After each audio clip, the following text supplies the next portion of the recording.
Hello everyone, and welcome to the DiscoTrek. I'm Alexandra August. I'm Johnny Kolasinski. And you are listening to the first official episode of our Star Trek Discovery podcast. It's been, 15 years in the making? Yep, or 3 weeks. Or 3 weeks, depending on how you want to look at it. We have a name now, guys. So, just in time to see the Discovery for the very first time. Yeah. So this week, if you're catching up with us, we are going to be discussing episode 3, season 1 of Star Trek Discovery. Context is for kings. Got to get the ellipsis in there. Context pause is for kings. It was directed by Akiva Goldsman, aired on Sunday night, and we're going to do a quick recap and then just get into some general discussion. Yeah. So, this was the first episode where we actually saw the Discovery. Michael Burnham's on a prison transport, and she gets rerouted and learns that she's been actually assigned and recommissioned by Captain Gabriel Lorca to help them with what appears to be a covert science war mission. Very, very hush-hush. And we don't learn until really the end of the episode exactly how hands-on he has been in getting her aboard the ship.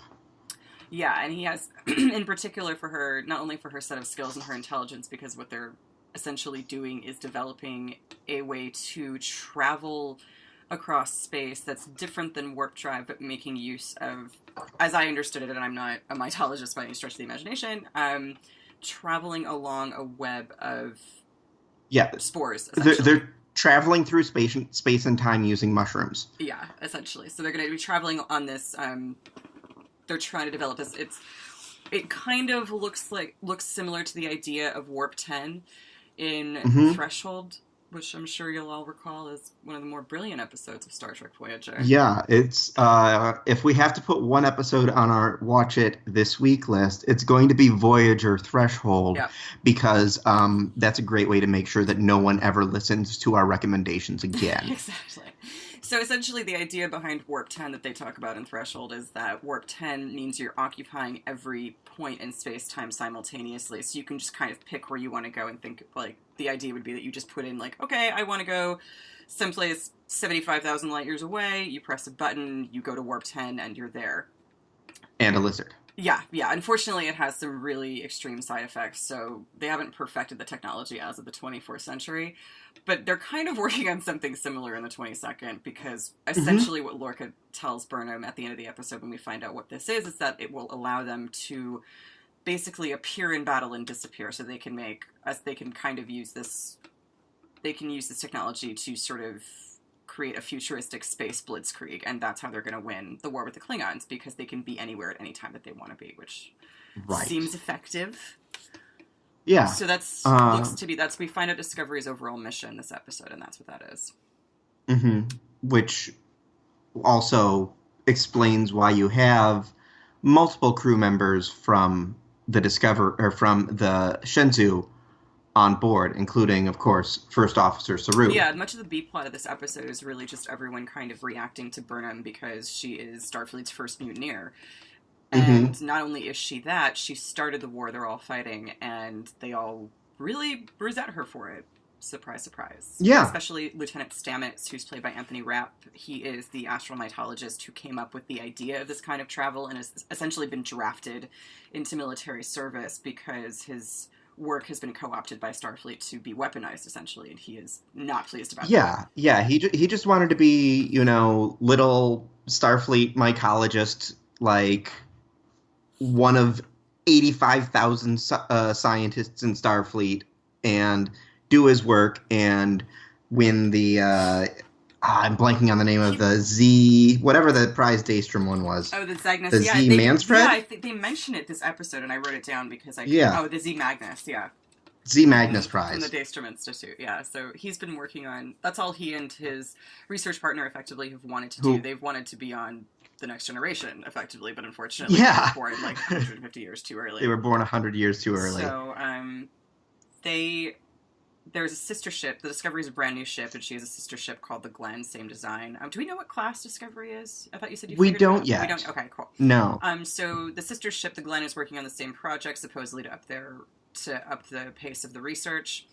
There's an accident. The crew is lost, and Burnham is assigned to the away team, which is not what they're calling them on Discovery. I just forget what they were. The landing. It was a boarding party. Yeah.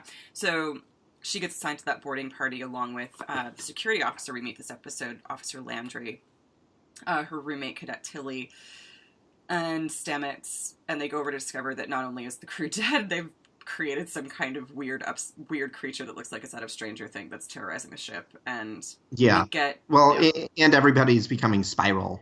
Yeah, monsters. It kind of seemed... It reminded me of when Malik Panchali is the doctor on the Shenzhou ran after Burnham after she she leaves her radiation treatment early, and he runs after her, and I thought it was kind of just a funny throwaway line, because, like, here's this nerdy scientist who says, you don't want to die of genetic unspooling, it's really horrible, and I wonder if that's what happened here. Like, guy's ribs are coming out of his back, and his jaw is... Yeah, we get a really graphic it looks larger scale than that. Yeah. Because genetic, but the space monster that we saw, Jason Isaacs has referred to, and it is modeled after a little tiny animal called a tardigrade, which is like the size of the tip of a mechanical pencil, like 0.5 millimeters. It did kind of look like a dust mite, like those pictures you see of dust mites up close. Yeah, it's similar to one of those. And they're adorable when they're 0.5 millimeters. I think those pictures are taken by electron microscopes. I'm sorry, I just realized I made myself sound really ignorant just then. I probably. I'm going to assume that it's not, just me with my camera phone. Mm-hmm. Really good zoom on the pixel, guys. Yeah. So after they retrieve the creature from the Glen, and they retrieve the equipment. They retrieve any equipment they can grab from the Glen. They destroy the Glen, and it's at this point that Burnham gets back aboard. And after she saves the day, when the creature aboard the Glen corners the crew in engineering, and they don't think they're going to be able to get out before it breaks in, she leads it away and manages to pull some pretty shifty Jeffries tube maneuvering to lure the creature into a Jeffries tube and then allow herself to escape the Jeffries tube into the shuttle right as it's about to pull out of the bay, in kind of a neat action sequence. And then she gets back to the ship, gets her commission, and Discovery has kind of an uneasy launch. Yeah. So, I really want to compare this episode to the pilot at the outset, because it kind of felt like another more kind of brutally efficient pilot. Yes, and Akiva, I want to say Goldsmith, it's Goldsman. Yeah. Akiva Goldsman has said last week on Aftertrek, I believe that's where it was, that essentially this was the pilot of Discovery, and what we saw last week was a 2-hour-long prologue. And that really made a lot of sense, having seen the episode. Yeah. I anticipated that structure, because once we saw Georgiou die in the Shenzhou, be abandoned and destroyed, it was clear, like, okay, well, it's going to move on to someplace else, and so now we have 6 months later. But I was surprised at how seamlessly the 3 episodes fit together. Mm-hmm. I was glad we had. I wouldn't have wanted them to have been aired back to back to back. I like the fact that we got the 2-hour prologue, and then we have this episode. But they really transitioned smoothly into each other, as awkward and kind of frustrating at times as the pilot was on initial watch, just because it took me a minute to get comfortable with the format and the world and all the different set dressings that are still Star Trek, but not quite Star Trek. It took me a minute to get used to all of that, and now it really feels like we're cooking with gas, like yeah, it feels like it was very effective at introducing this world and setting it up in a way that it set up a really nice home for this story to unfold in. Right. I feel like the initial thought was that we would get the story of Burnham, Burnham's past, fed to us in drips, and that they made a choice at some point to do the pilots in the manner that they did instead, which I think was ultimately a better choice. Yeah, I'm not overly fond of the bit-by-bit flashback revelation of character development. It's not my favorite it's not my favorite narrative plot. It's not my favorite plot device. It's not my favorite narrative style, just because I tend to I just always want to know what happens in stories. I'm really excited to see what happens next, and I always find that just a bit too piecemeal. But and I'm especially glad that they chose this way to do it. At the same time, though, I feel like the first two scenes, the scene in the shuttlecraft and then the scene with Landry, where you're Star Trek's first mutineer, would have served equally well as the introduction to that knowledge. And I feel like they might have come from before the structure. There might have been very little tweaking to those scenes after they decided on the layout for the season that they did. Because they felt like great introductions to Mike's character. Yeah, I agree. Or if they said that they decided to do this format to like after they wrote the initial story, because I think Brian Fuller always planned on doing this kind of, that this was always the way the story was going to unfold, was they were going to do this big, because and I say that mostly because Michelle Yeoh was cast first, and so was Chris Obi. Like, those were the first people announced, or maybe they weren't cast, but at the outset, I think, which, I mean, contractually, they would have had to have known how long they were going to be used. So I would assume, I guess I can't speak to that's a good point. So I do agree with you, though. I think it's a credit to Sonequa Martin Green, and really the way this episode was shot, which I really preferred over the pilot. It was much more decisive, and the camera work really, the cinematography really worked with her performance, and the two really benefited each other, I felt. The two really kind of were mutually supportive to one another, and I'm thinking in particular of that first close-up we get on the prison shuttle, where she's just a convict. And it's so grounded, and it's so real, and all she does is sort of stare into the middle distance, and the camera holds on her, and you just feel the weight of what's happened to her, and you feel the weight of the time past, and she gives so much she's doing such a wonderful job emoting and inhabiting this character, and I thought that the episode really helped her do that. There were, if that makes sense. Yeah, I absolutely agree across the board that cinematography-wise, it was a much stronger and more watchable episode. Absolutely. Easier to watch. And speaking of, why don't we chat about the design of the Discovery? I think that's a good transition point. Because this is the first new ship that we've gotten. This is our newest ship in the Star Trek pantheon. So I think we should give it a little attention just for posterity's sake. The look, I didn't love the exterior look of it when we saw it in that first teaser trailer in 2016. I don't think anybody did. I don't think anybody did.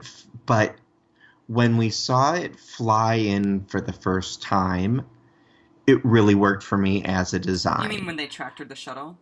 Yeah, when they tractored the shuttle in and we saw it, having that I'm an awesome first starship moment. The triangle engineering hall and the more chunky, I guess, chunky and angular design of the ship worked for me just fine. Especially because it's so reminiscent of what we're going to see in 10 years on the actual Enterprise, with Kirk. So it did remind me, a lot of the ships in Starfleet remind me quite a bit of the Enterprise E, but it kind of makes sense in the whole cycle of design of this culture that they would recycle certain elements, just like we do with cars and stuff like that. So it's not, I don't know that it's the prettiest, it's my favorite ship in terms of it being just it's not the best looking ship, but it is I wouldn't get it as a tattoo. It's not super sexy. I think. Right. Like, there's just not that Starfleet's ever been, like, I feel like the Romulans have really nailed sexy warships, but I don't think that's ever been like Starfleet's. Except for the Enterprise D, I think, maybe. But there's still something, I like the show already so much that it's already kind of making me affectionate for this design, and I'm just kind of excited to see how Discovery inhabits its own body. Yeah.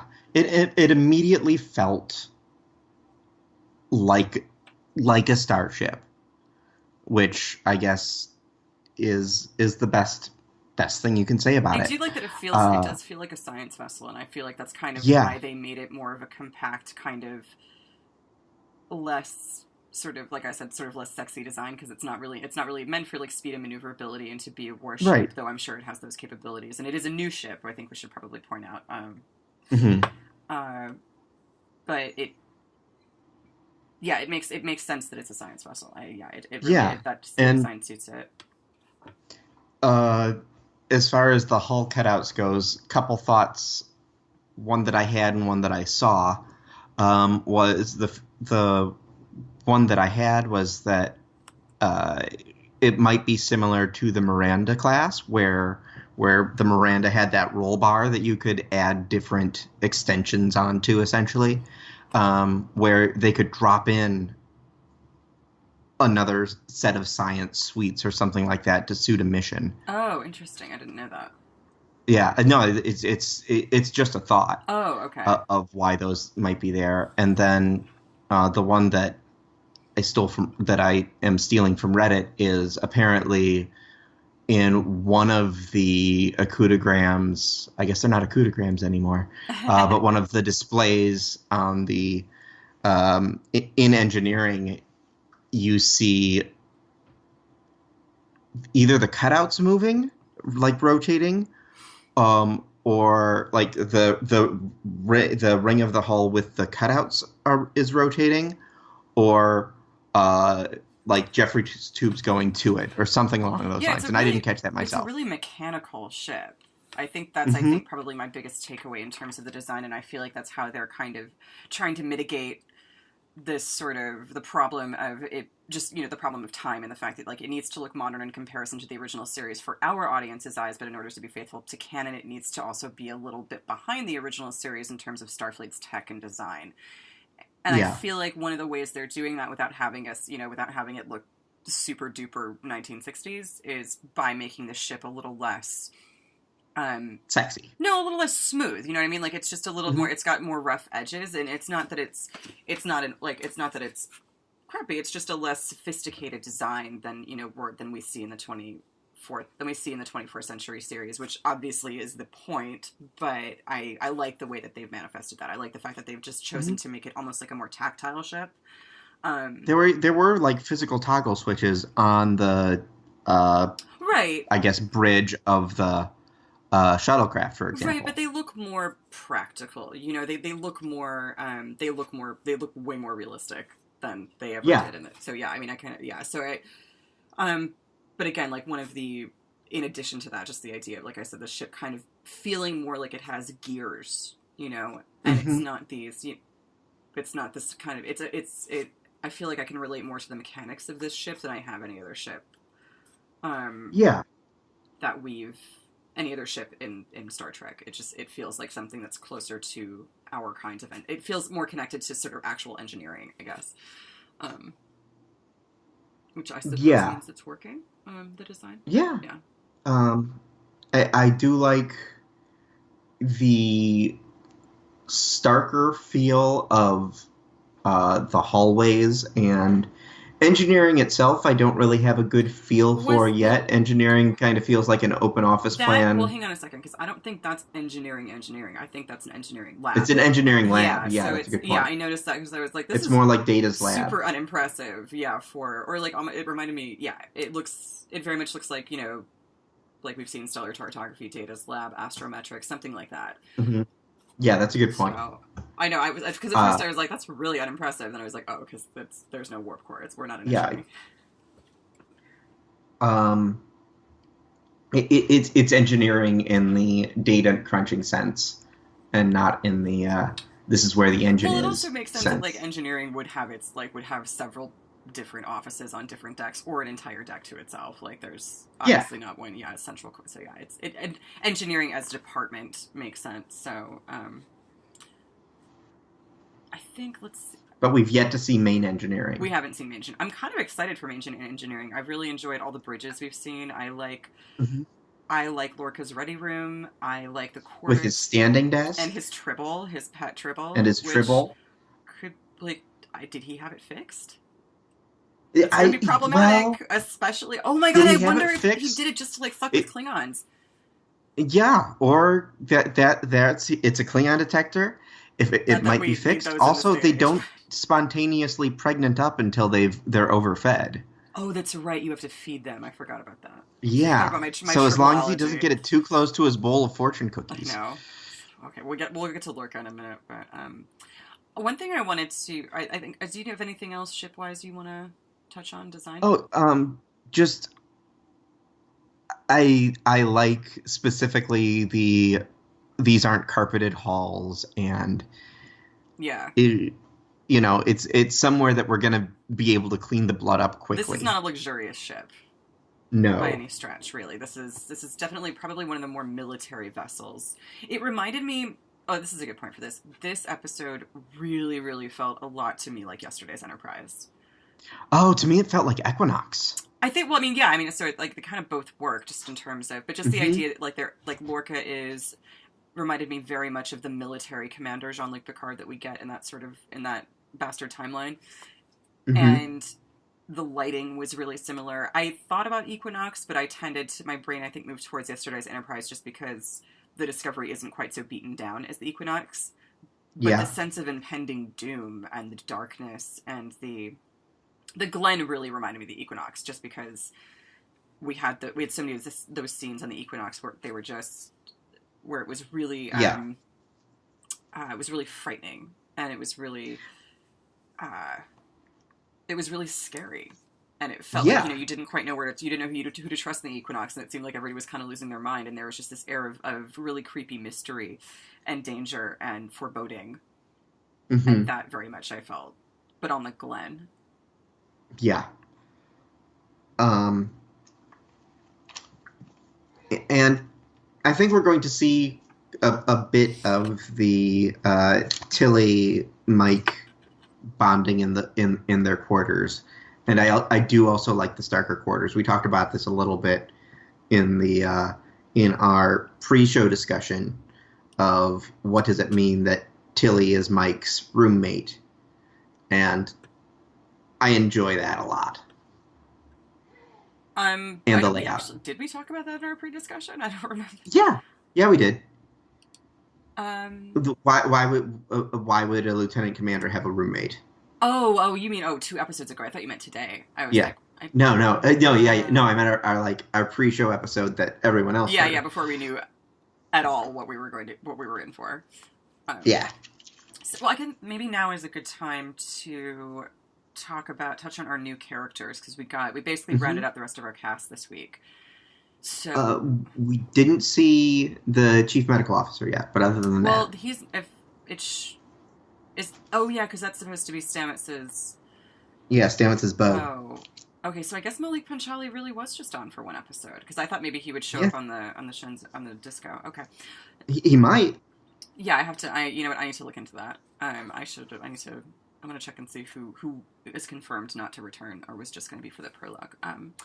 So we get introduced this week to Commander Landry, played by Rika Sharma. She is the security chief. Lieutenant Stamets, played by Anthony Rapp, who is an astral mytologist that we already discussed, is responsible for helping them figure out this new method of propulsion. We have Cadet Sylvia Tilly, who's just green. Yep. And Burnham's roommate. And we have Captain Gabriel Lorca, played by, of course, Jason Isaacs. And I have lots to say about him, that's for sure. So we just kind of go down the line and give first impressions? Yeah. Okay. Landry is, to me, at least at this point in time, kind of the flattest of the new characters, in that she's the Tasha Yar Yeah. Uh, she's tough as nails. She's more devoted to her captain, it seems, than to Starfleet. Yeah, I don't disagree with you about her being the flattest in comparison to everyone else, just because she didn't get a ton of screen time. But I was very attracted to the fact that there's definitely something sinister about her. Is my initial impression. It also could just be me projecting the only other role I really know her from, which is Tori from BSG, and we discussed how Tori had similar inclinations. But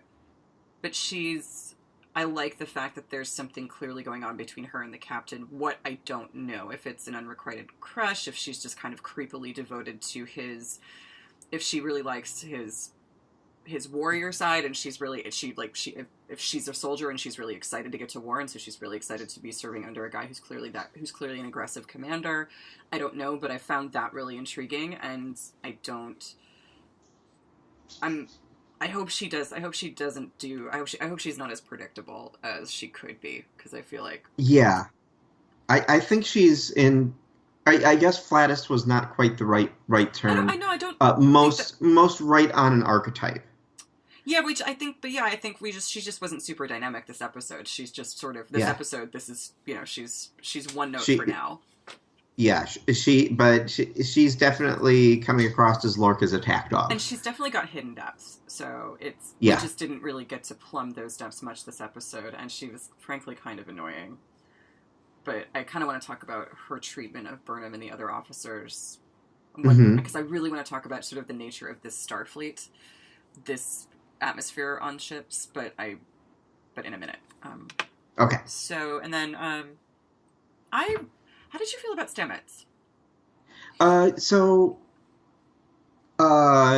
Anthony Rapp has now managed to play a character that is less likable than Mark and Rent. Okay, yeah, I'm kind of... I understand the performance, and I think it's well played. And I don't know that it's... And they're not... I don't know that these characters are designed to be sympathetic to me in particular, or to anyone. But I don't know if it's just that he and Saru are a little too similar for me, or if it was just that he feels so misanthropic this episode that it was just kind of a turnoff. To me, he's very much, if we're going specifically Star Trek characters, he's Dr. Zimmerman, like the creator of the hologram. Yeah. Not as the Doctor, but the creator of the holographic Doctor, who was he was here to do his job, and he hated everything about the fact that there were other people around that kept him from doing it. Yeah, he was...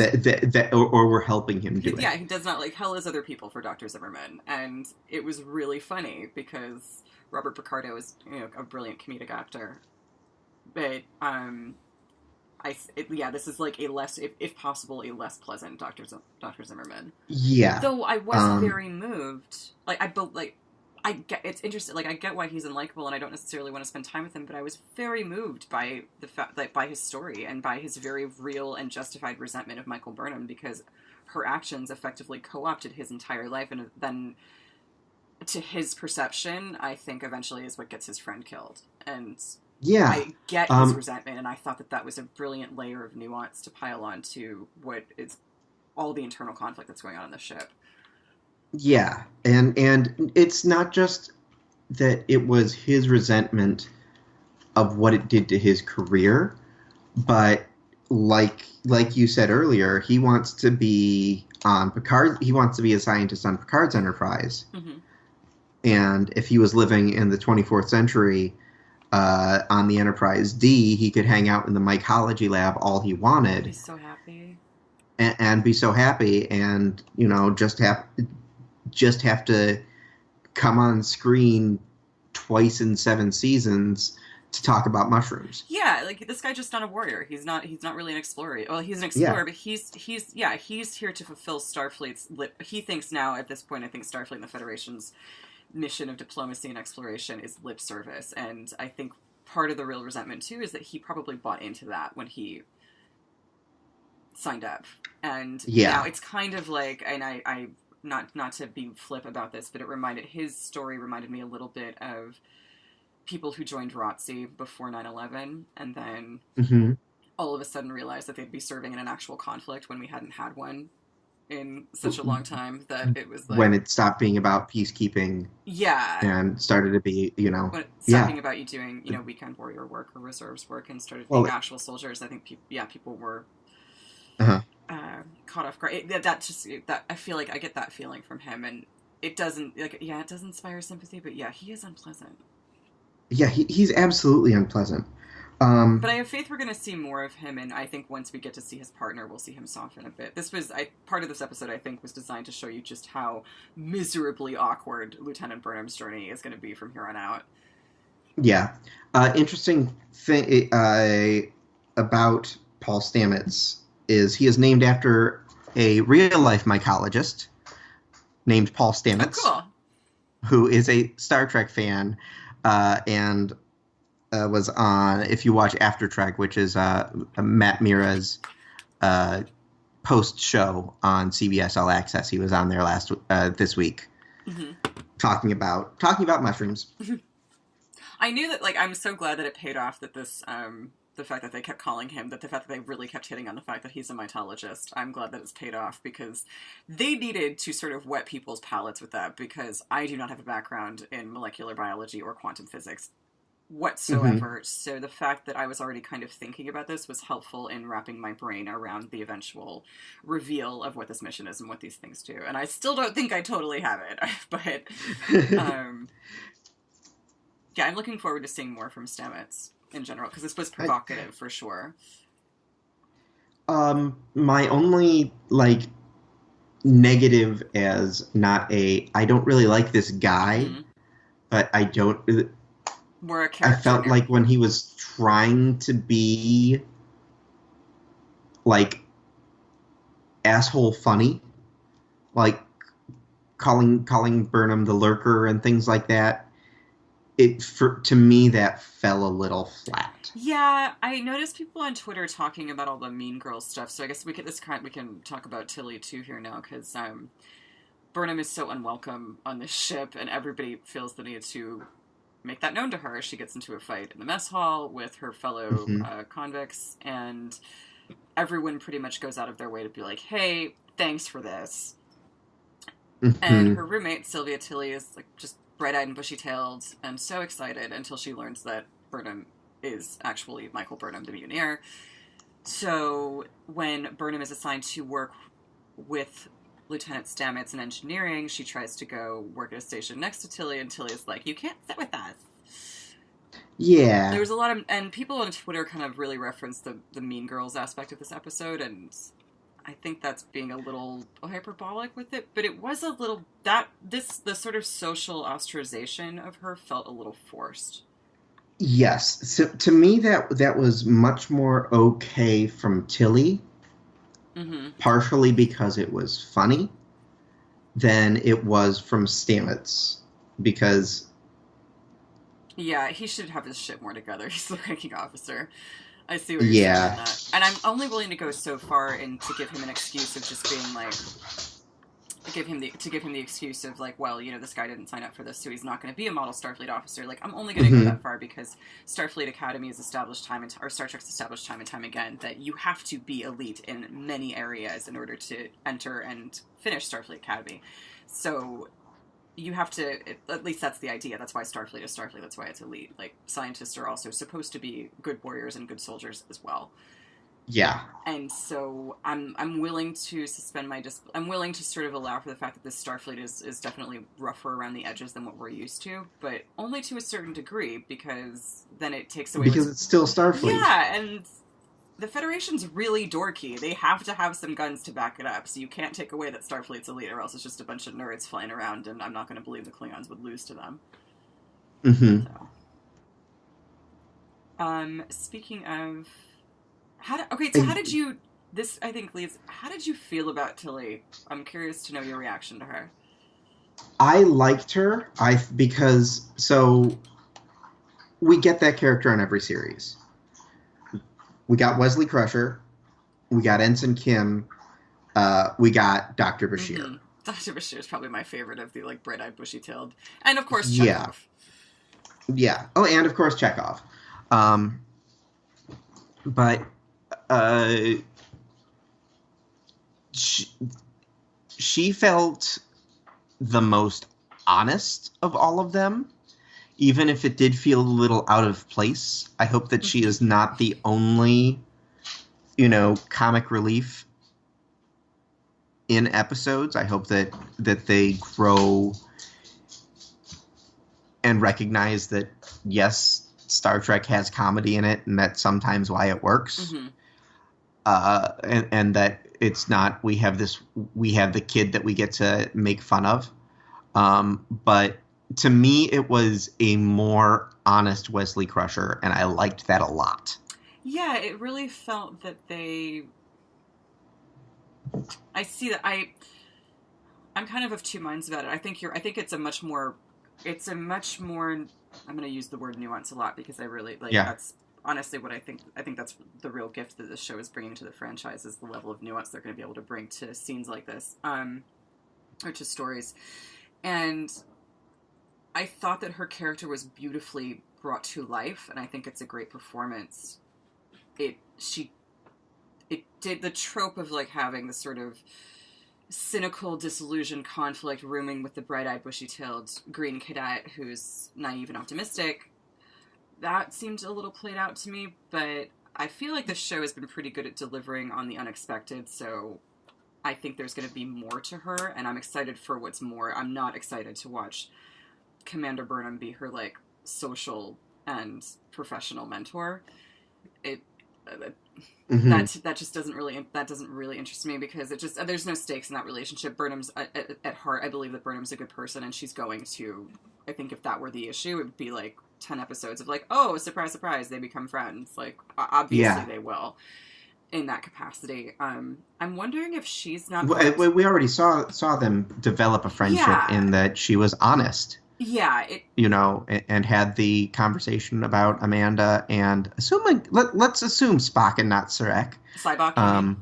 Sybok. Yeah, Sybok is not Amanda's son, so yeah, there's that too. So yeah, I'm wondering if, and I thought this when I was watching the episode, and as I was looking at Mary Wiseman, whom you will know from Baskets and or Longmire, but still a pretty relatively newcomer to the scene. She, as somebody mentioned, has Starfleet just introduced their first autistic character, and I don't know that I would go so far as to say that she's autistic or even has Asperger's, but I'm wondering, to me, her social awkwardness spoke to more of a mental health problem, and I'm wondering if that's not going to be the trajectory of her story, because she already seemed like she expressed that she has some kind of crippling anxiety about what people think about her. And that seemed like an odd and immature enough thing to introduce at this level of Starfleet, if it wasn't going to speak to a deeper issue. So I'm hoping that we get. I'm hoping her storyline is more geared towards mental health, and that there's more to her kind of quirks than just her being this sort of naive ensign or naive cadet. I'm not. Because I don't like the idea of let's play the weird kid as the mental health case. Fair, yeah. I didn't like, when I saw the autistic thing, I was like, that's a really broad name for just her being very awkward. Maybe she's an alien. Maybe she, I doubt it. I don't think there's aliens in this show. I just, yeah, I'm just not. I would be more excited to see a well-grounded, interesting, and I understand that we would have very different perspectives on this, but a well-grounded, interesting story along those lines than I would just this sort of a Nurse Jackie kind of Zoe relationship. I don't know if you watched that show, but I think it's more of a Tuvok Neelix relationship. Yeah, and I was never into that either. No one was, but that's because no one got the depth of Neelix like me. Exactly, no one did, Johnny. You are correct. Yeah, we'll see. I'm curious to see where this goes, but this was probably I found myself rolling my eyes every time she was on screen. Just I was like, I get it. You're new.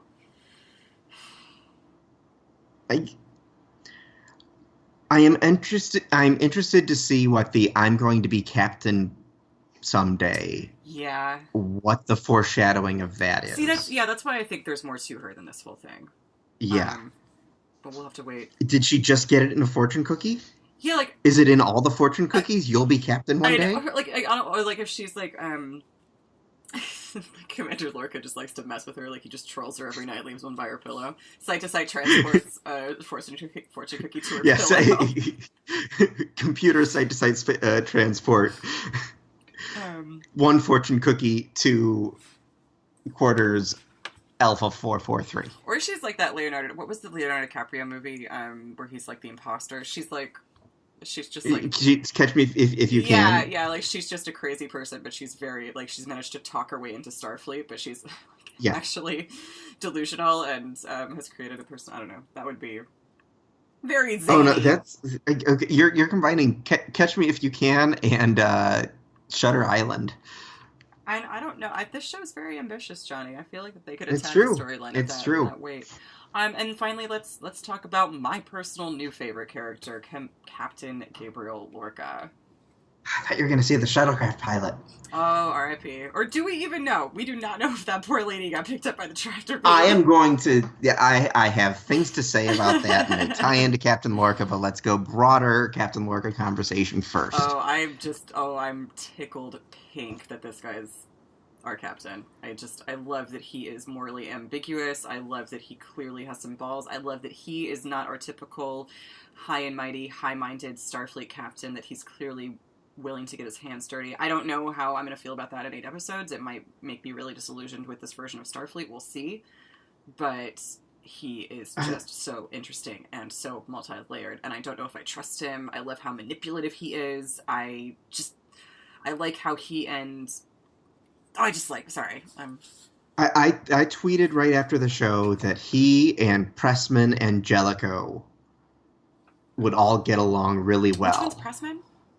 Pressman is the one who was John Locke from Lost. Oh, Terry O'Quinn, yeah. Yeah, Terry O'Quinn, who was Riker's former captain and had the secret cloaking device. Oh, yeah, you're right. Actually, I don't know, now that I think about it, I don't know that Jellicoe's quite...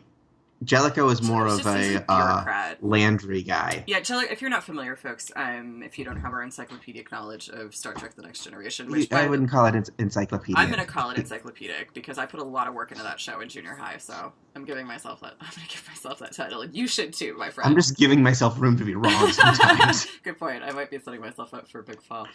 But in Chain of Command, particularly famous, I think like a February sweeps 2-parter in the 6th season of TNG. 6th season.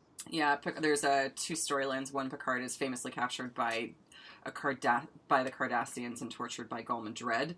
And the B-plot, which the stakes of which are far less high, is Riker basically dealing with a captain that doesn't like him very much. And this captain is Captain Jellicoe, and he doesn't tell Riker about any of Picard's mission. He makes Troy put on pants. He makes Troy put on a uniform. Like, he's just by the book. Which was actually Marina Sirtis's request. Well, that sucks for her that she had to have a guy tell her to do it. That she wanted to start wearing uniforms? Wearing uniform, but then, like, the way they make that happen is they have the captain order her to do it. Like, it would have been fun if she It's the 80s. I think it would have been fun if Troy was like, I kind of like 90s. Jellicoe. I'm going to start wearing a uniform just for him. But, yeah, Jellicoe was just a douchebag bureaucrat who didn't know how to have fun. And... and very much wanted to swing his dick around while he was captain of the flagship for like 6 weeks, and nobody took to that very well. At the same time, they were at war, or they were about to be, as far as they knew. Yeah, he's kind of cool in the sense that he makes most villains lists, but mostly because he was annoying, not because he was really a terrible... Because he wasn't Picard. Yeah, like, he just wasn't as popular as Picard, and it's sort of, like, he's not as charismatic, he's not as interesting, and he's more petulant than Picard. He definitely, like, very much had Napoleon syndrome without being short. So, so maybe he doesn't fit in too well with Lorca now that I think about it. Yeah. But in the sense that he doesn't give a shit about what that he's got a mission and he doesn't care. Like, when he points out when Burnham refuses the commission and he's like, I don't care what you want. Go to work. Yeah, or when he tells Stamets that this is not a bureaucracy. Oh, or this is not a democracy. Well, and how he lays it down in a way that didn't seem inhuman when he said, I realize you've lost a partner today, but we are at war. Like, this is what's happening. Suck it up. and it didn't feel cruel, and it didn't feel like he was doing it to make a point. Or it didn't feel like he was doing it to make a personal point. It felt like he was doing it because it really needed to be said. Mm-hmm. And I love that that's sort of I like that they made the conflict between Stamets and Lorca kind of at an impasse. I don't think these guys are ever going to like each other. No. To me, Stamets thinks that Lorca is everything that's wrong with Starfleet. Yeah, I think I see Stamets getting closer to Burnham, especially after the events of this episode, than I do see him getting closer to... I see him getting closer to Burnham way faster than I see him getting closer to Lorca. Yeah. Which, maybe now... is there anything else you want to say about Lorca? Because I think this transitions to this internal conflict idea. I don't think he's ever going to, at least the Lorca that we're seeing, that we saw yesterday, is ever going to be...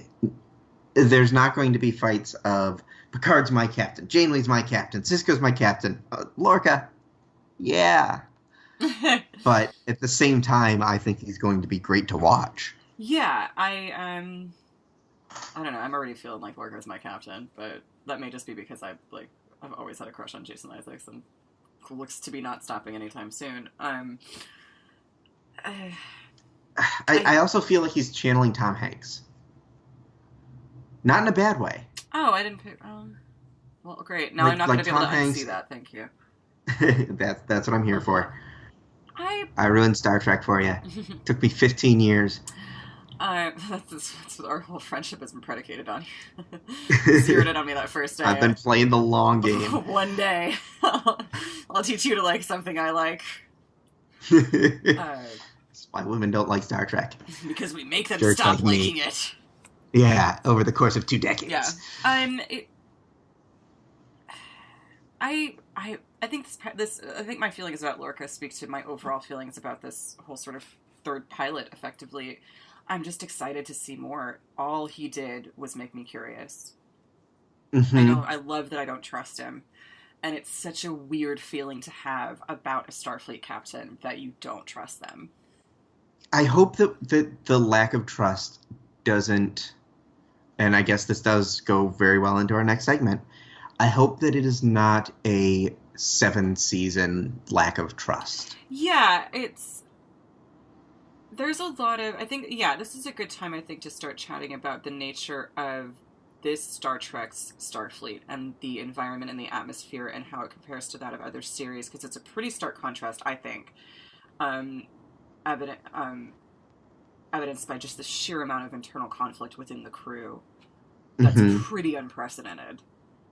Well, even in the crew of the Shenzhou. Yeah, I mean, we had Saru and Burnham, who we learned after the fact respected each other, but I don't think that they knew that they respected each other until after the fact. No, it seems like and I like how this tracked, it seems like their experience really changed both of them, which is, I think, a subtle nod to the fact that there was no Trek reset button there. They actually they're clearly still under the effects of their experience, which was just nice. I thought that was cool. A bit of character development that we don't often see. And I like the fact that they made a point to show the conflict between Stamets and Lorca, because now you can, because not only was there conflict between Saru and Burnham on the Shenzhou before any of this went down, there is... Now they've backed it up with Landry with Lorca and Stamets' conflict, so we know that all the internal conflict in Starfleet is not solely resting on Michael Burnham's presence. Like, there's more. Yeah. It's not just her. This is not a nice and kind Starfleet. This really feels more like a dystopian military. It feels way more like not even a dystopian military, just a human military. Yeah, I don't know that I would go that far, but yeah, like that's dystopian's probably extreme. It felt way closer to BSG, which I'm probably going to be saying that a lot, guys. Sorry. I think we will. I do think it was very interesting that Saru has drank the Lorca Kool-Aid. Yeah. Ooh, you know what? I think I subconsciously made note of that. Thank you so much for mentioning it, because it did strike me as weird that he seems a little too into it. You're right. I don't know if maybe it's just because he's so frightened all the time, and Lorca is a much more no-nonsense captain than Giorgio was, maybe? Or is it the fact that Lorca doesn't, quote, fear the things that normal men should fear? Yeah. Is that attractive? Yeah, I think there's a little bit of hero worship that we're picking up on with Saru, which makes sense because as a prey species, he would be somebody who would want to align himself just instinctively with stronger protectors. And I think Lorca is very much that. Lorca is much more aggressive than Giorgio was. He's a much more, I mean, just for obvious reasons, he's less of a maternal presence. And there's, not that is, he's less soft. I don't want to equate maternal with not, not effective or not strong at all. That was not my intention to do that. But he's just a soft, she was a softer presence. And I think maybe Saru identifies Lorca as being somebody who's perhaps a little bit more effective in keeping everyone safe in this particular situation. Like, he doesn't have he spoke at Giorgio's funeral, so we know that he had great affection for her, but I think that we're seeing his enjoyment of somebody who is an aggressive warrior more than Giorgio was. I think Saru is happy to be aboard this particular ship during this conflict. Yeah. Which is funny because there is nothing about this ship that says it is a safe vessel. Not at all. This ship just feels really uncomfortable, and there's just a sense of foreboding, which is obviously on purpose. We see, we see Stamets' experiments. We see the sister ship, the Glenn, fall victim. Obviously, these experiments are dangerous, and they can clearly cause really crazy things to happen. And when Burnham spends her first night in her bunk with Tilly, all of a sudden once Tilly finds out who she is, they go to a black alert, which we've never heard before, and all of a sudden these water droplets start floating, so it looks like there's some kind of gravity flummox, but nothing else in the room is affected. And the water droplets don't just fall, they fall and immediately disappear. Oh, I didn't realize that. Yeah, they get absorbed into the bulkhead or... Oh, I thought it was a basin of water, and that it. No. Droplets. Okay, never mind. I think you're. That makes more sense what you're saying. So. No, it doesn't. I mean, it makes more sense. Why would she have a basin of water? Just in the. I don't know. Yeah, you're right. It doesn't. It makes more sense in the context of the show. Yeah. So we've got the black alerts that are what end up destroying the Glen. But we still don't know what went wrong. But it happened under black alert. Yeah, and there was some kind of, it feels like they're trying to harness something, and if it blooms, which is I think a traditional spore speak for it actually blooming, then obviously it can affect their environment drastically. So it seems like from what I'm gleaning, and tell me what you think, that it's a problem of containment at this point.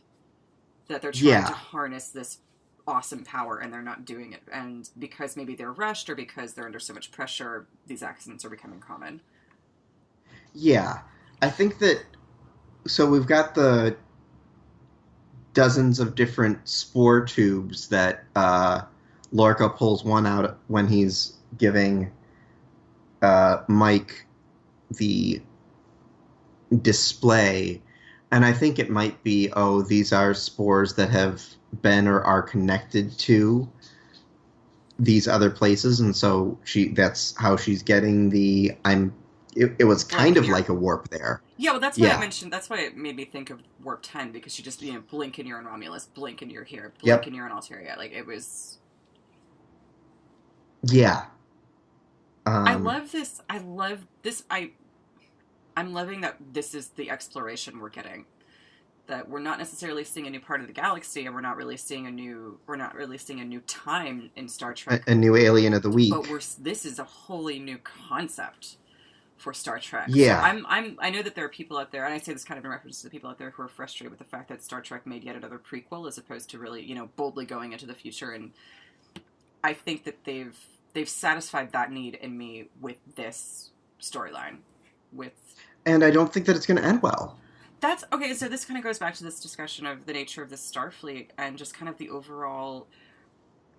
There is more moral ambiguity in this one episode, in the last 3 episodes than we've ever seen on Star Trek. And how does that make you feel that we could see a Starfleet that is clearly coming up with something that's in the pale moonlight every week? Yeah, that, like, Lorca seems like he wouldn't blink at a biological weapon. He wants to win this conflict, and he's not necessarily wrong. From what we've seen. And that's just not... These are not conflicts that we see played out like this on Starfleet. Usually Lorca would be a huge villain. Lack of heart. Or we'd get an episode like in The Pale Moonlight. Right. Everyone here is really conflicted, and it's a Starfleet that's doing things...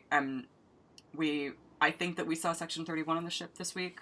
It might be up for some debate, but they zoom in on a black comm badge, which is the Section 31 insignia, and Enterprise established that Section 31 has been around since the beginning, so it makes sense. And it also makes sense that Section 31 would be on board guarding a secret, not so legal, perhaps, or not so not so savory mission. And it also makes sense with the reason why we wouldn't have heard of this particular operation, that it didn't go well, and it was unseemly and morally unsavory from the beginning, and that's why it's been kept out of the history books, because Section 31 wiped Slate or whatever. The only thing that's morally unseemly about it is the fact that people got turned into spirals. Yeah, I mean... there's nothing morally unseemly about mushrooms, but I assume... Well, yeah, but I mean, think about what Lorca said, like, if we can do that, we can beat the Klingons, and then think about what else we can do. That was kind of where I'm picking up his willingness to...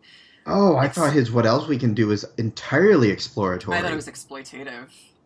Oh, I disagree. I don't know. I feel like the episode is so, like, this all is so dark and so weird. I'm not willing to give him the credit of the fact that he's, like, super into what they could do after the war. He just doesn't seem like that kind of guy, I guess. But I think that, it would be so that I can collect more Gorn skeletons and things like that. Well, yeah, but that's creepy. But I think that he's an explorer in the Christopher Columbus sense. Oh, okay. In the... I want to get out there and see everything, and I don't care what it takes to get there. I think he might have a little more of a... I mean, less slavery and rapey. I don't know. It's interesting to me because I don't feel like he... Yeah, I don't trust him yet. I think he's just really... I think he pushed all of Burnham's buttons, and the fact that he's clearly smarter than she is, or close to it, kind of just makes me leery of him. But also the fact that he had the creature beamed aboard and watched it in his little, like, personal zoo. I don't know. That just spoke to... He's got a Gorn skeleton in there? Yeah, I know. It's just, like, that did not... Which we've yet to encounter, which Starfleet has yet to encounter officially. Okay. But all of that says to me that this is a guy who likes to play with his food before he eats it. It didn't ring to me like he's, like, excited about exploration. It rang to me a little bit psychotic. Oh, I see him as like a 18th century British organization of explorers sense. I think we're in agreement on the fact that he is... He's not Picard. No. I think nor is he Giorgio. I think we're in agreement on the fact that he doesn't have a lot of scruples. I think we're just sort of where he's aiming those scruples. I think is where we're in a disagreement. But I guess we'll see. And did you? They've already really started deifying Giorgio. I think that was. She was very like Tilly's like I've read everything about Giorgio, and Saru makes a big. Saru's speech at her funeral, it seems like she was beloved. Yeah. But she was also... She had a background before that battle. There's a reason that Sarek sought her out. She talked about how the crew hadn't seen battle, but Georgiou had. She'd led a life full of loss. I'm hoping we'll get to find more out about her. If we get flashbacks, I'm hoping we get those. Or a spinoff. She's so good. Mm-hmm. A prequel to this prequel. Oh, man, that'll make the fans so happy. It would make me happy, which means it's not going to happen. And you had a question about Burnham's arrival. Yeah, so we know that that Lorca set up her getting there. He rerouted the shuttle to bring her on the ship and put her in a situation. I feel like everything about that was set up. That the pilot didn't actually... the pilot not dying, I think, is a maybe. But I think that potentially the pilot didn't die, and those other prisoners weren't prisoners. Yeah, this is the first Star Trek show I don't know that I'm there, but I definitely have found myself wondering if Burnham is not a spy, if she doesn't have some ulterior motive that we don't know, because it would fit with her performance in the past 3 episodes. I'm not settled on that enough to go with it, but I considered that. I considered that there's some kind of double agent aboard the Discovery, just given the foreboding previews we've gotten in like all the trailers up till this episode and this episode itself. But I just think it's really interesting that for the first time, like, it's Tilly. Well, that also I'm not joking. Makes sense. I mean, it makes sense too. But it like we've never like maybe on Voyager, but never have we had a show again. Like this is kind of brand new for Star Trek to have all of these main characters, and we don't trust their motivations. I think Saru's the only person that I trust on the ship, and even that could be wrong. Like we can't trust that anybody's really good through and through. They've established that really. How do you feel about that? I don't think that we are misled about Burnham. Okay. But I do think that Lorca organized a lot more than was immediately led on. And I don't know that we'll ever get an answer to this one way or the other. But I think that he arranged for, the pilot of the shuttle to leave to fight off those bugs and then be lost, so that the Discovery could rescue them out of the blue and there would be no power structure. I think that there's a reason that all of the other prisoners were, just right there, and when a fight started, Landry specifically held. Oh, she specifically was like, "Hey, the captain wants to see you." Yep. Wink, wink. So she'd be like primed and ready. Well, no, but before that, she held her guards back. I like that too, because it really was looking back on it. If you turn out to be right, and this is a level of setup to this degree, it works both ways. It makes sense to me. She's already shown a level. Landry showed a level of disdain for Burnham that grounded her holding her guards back and just waiting to see what Burnham could do. Mm-hmm. It also just sheer curiosity. It works on that end that she's everybody's heard about Michael Burnham. Let's actually see her whip it out a little bit, which was actually quite a pleasure to see. We've not seen that level of, I think, fight choreography on Star Trek before, so that was cool. Unless it's a Klingon episode, but I don't know that I'm with you there. Because he'd already rerouted the ship. The ship was already done, and because she realizes that, because the pilot gets scooped away just as the Discovery pulls in, so they had to already be rerouted. And yeah, no, that's what I mean. I know that he rerouted the ship and then had the pilot leave so that there wouldn't be any power structure among the prisoners. Right? Yeah, I see that, but he could very easily have just oh, I see what you're saying. I don't know. I feel he could have gotten rid of her. Because the first thing we hear the first thing we hear on the Discovery is Ensign blah blah blah to the medical bay. Oh. Or to sick bay. That's the very first thing we hear over the PA. The only reason I'm still not totally convinced is because of what Lorca does later on when he's like, "Don't worry about Starfleet. They've basically allowed me to fight this war any way I want to." So I don't, unless he's lying about that. I don't think that it was to mislead Starfleet. No, hang on. I think it was to mislead Burnham. No, I know. That's what I'm saying. I'm not sure. I don't understand. Why does he need to do that? Why can't he just have her? She gets on the ship and he orders her to work and she works. So I don't understand the need for deception unless Starfleet doesn't know that he's tapped her and he's working with her. Or he feels like he needs her to opt in. Maybe.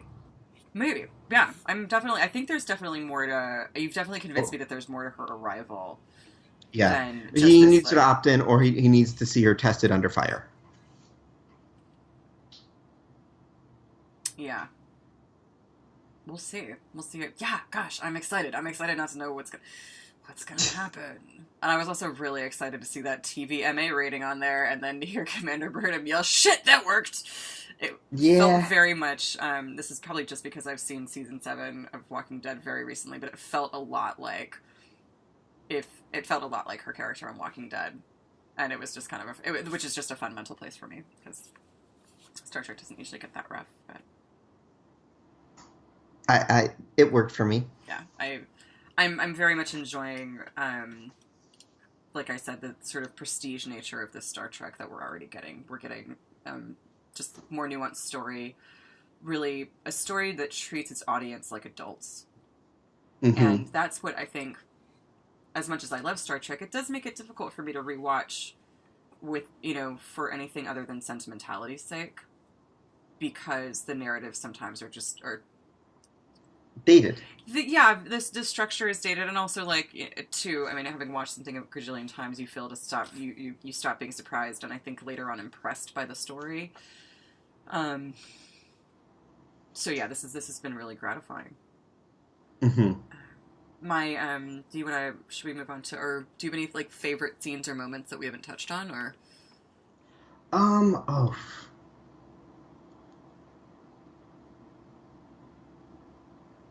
I did like her mapping out the Jeffries tubes in her head. Mm-hmm.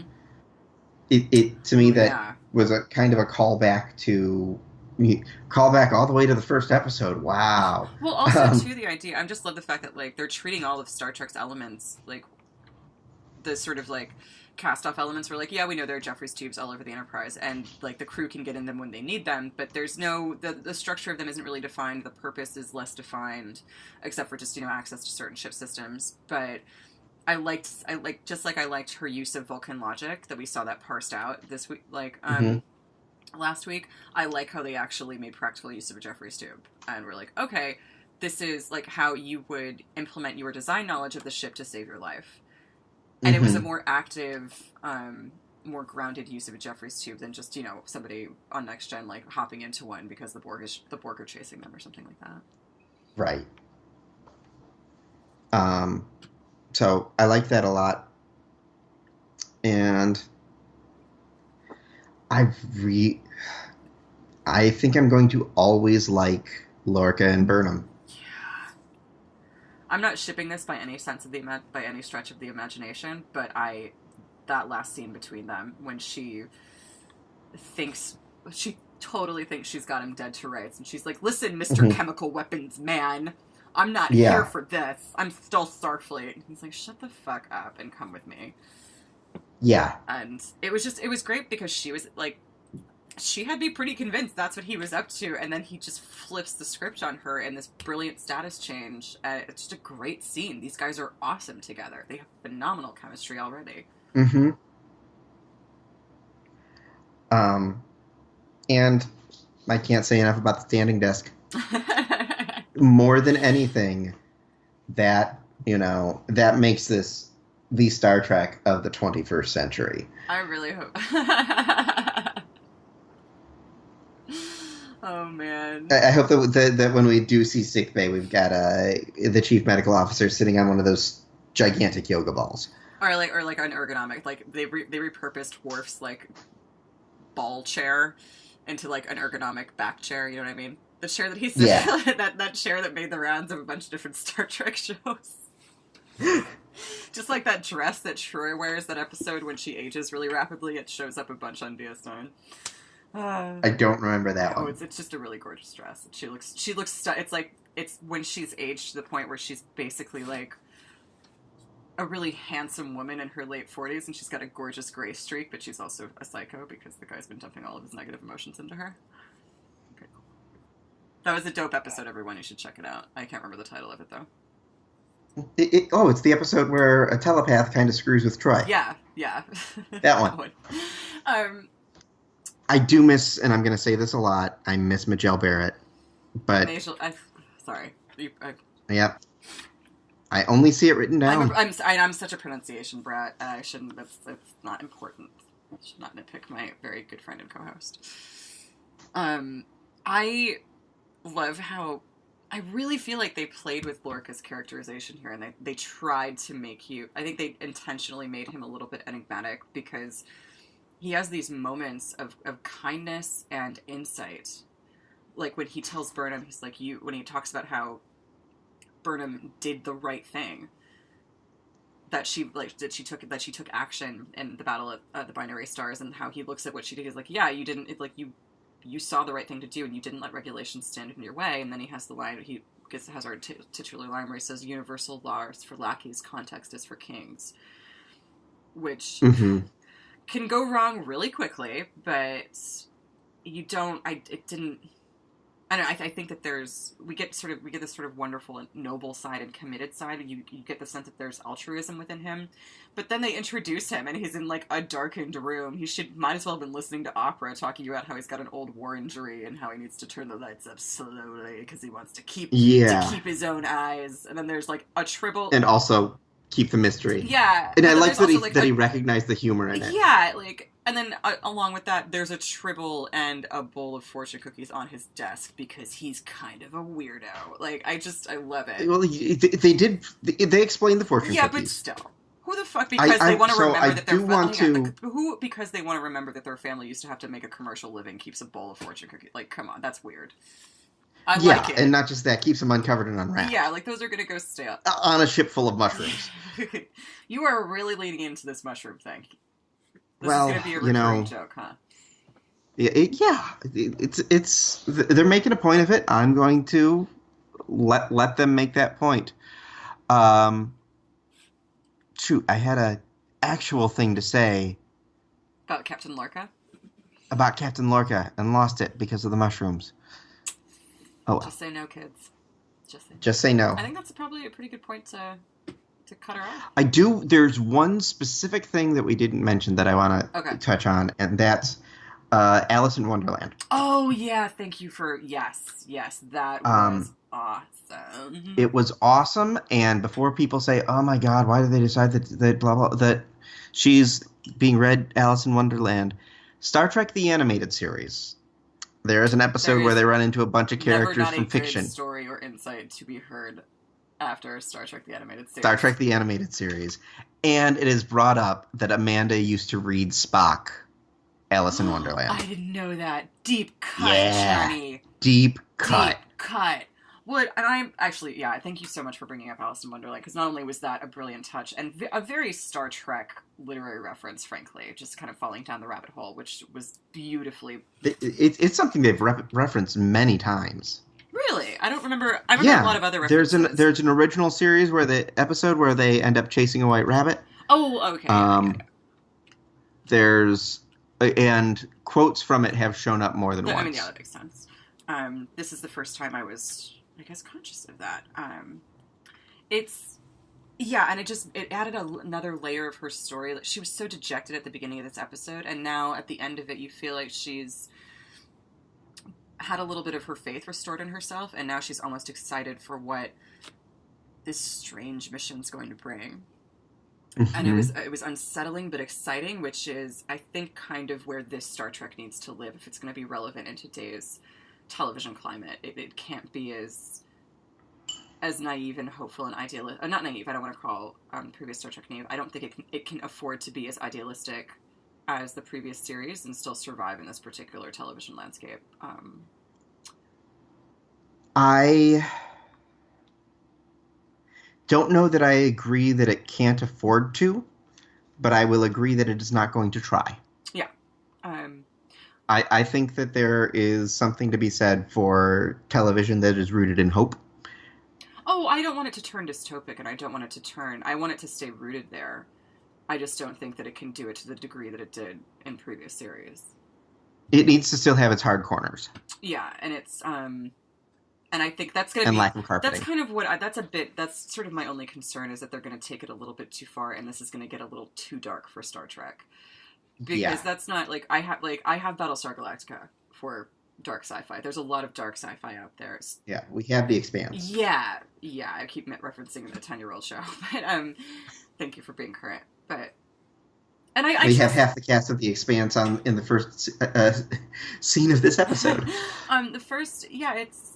But I feel like I trust the showrunners to understand that. They've already shown a deep knowledge and respect for Star Trek canon, so I find it very difficult to believe they would sort of destroy the soul of the show. Yeah. Fingers crossed that doesn't happen. Yeah. I hope that they do, and I think that the serialized aspect of this series is going to make it harder to come to occasionally have a light touch. Yeah. And I think, and I also think it's kind of high time we got a less pretty version of Star Trek, or Starfleet. It makes, I remember, like, Yesterday's Enterprise is an episode that I do watch from time to time just because I really like it, and it's not a sentimental thing at all, because I really like seeing that version of the Enterprise. It's nice. In the pale moonlight. I bring up all the time because I like seeing that moral ambiguity. That and in a good man. Also the military precision aspect of Starfleet, which, I like the fact that they focus on Starfleet's scientific mission, and I like the values that the Federation espouses and the show espouses in that capacity. But it is fun to see Star Trek show its teeth, and it's fun to see Starfleet and the Federation show their teeth, because we do, and I think we've talked about this on an episode of of Game of Thrones, like, there's that great line in Face of the Enemy when one of it's a Redgrave sister who plays one of the Romulan commander that Troy is under, says the line, she's like, the Federation is neither weak nor stupid.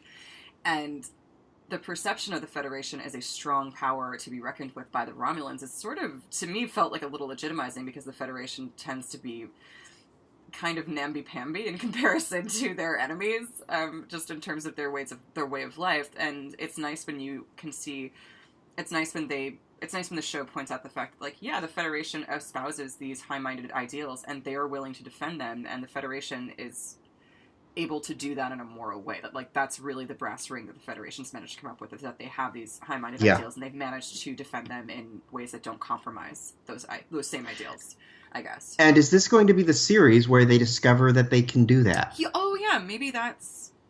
Maybe.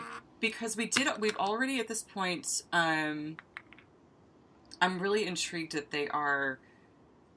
Actually, that's a different discussion. But yeah, that's a really good... That would certainly be weighty. Yeah. I've not thought about that until just now. As I spit it out, but... I hope so, because I like the idea of telling a dark story in Star Trek if it ends in hope. That's kind of what... If I have an expectation of this show, that's maybe one that I have, that I'm willing to have, even if it gets dashed. Because I think that I will feel very sad if this is a wonderful, wonderful show that essentially winds up destroying the very thing that attracted me to Star Trek in the first place, which was its optimism. Which was the theme song. Well, it's optimism. So, but... and the fact that it had faith of the heart. No. I wish. No, not my taste. So Amanda, we got an Amanda name drop, and a big one.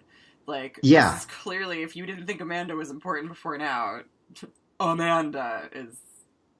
Yeah, and we talked a little bit last week about what is the nature of the Sarek, Spock, Mikey relationship, and foster mom. Like, it wasn't my ward, it wasn't my guardian, this was my foster mother. Now they are audaciously... And her son. Yeah, they are audaciously pointing out that Spock and Michael Burnham have a relationship. I'm, 99% sure that they are not speaking about Sybok, because that would even be because no one wants to talk about Sybok. Yeah, it would be an even weirder departure from canon to, rejigger Sybok's, rejigger, Sybok's ancestry to place him in the same house as Amanda and Spock when Spock wasn't there, as Michael wasn't there. But that actually... Oh, wait a minute. Maybe... Didn't we establish, though, that Spock is too old? I thought we did. Maybe let's put a pin on this. How old is Spock in the original series? Yeah.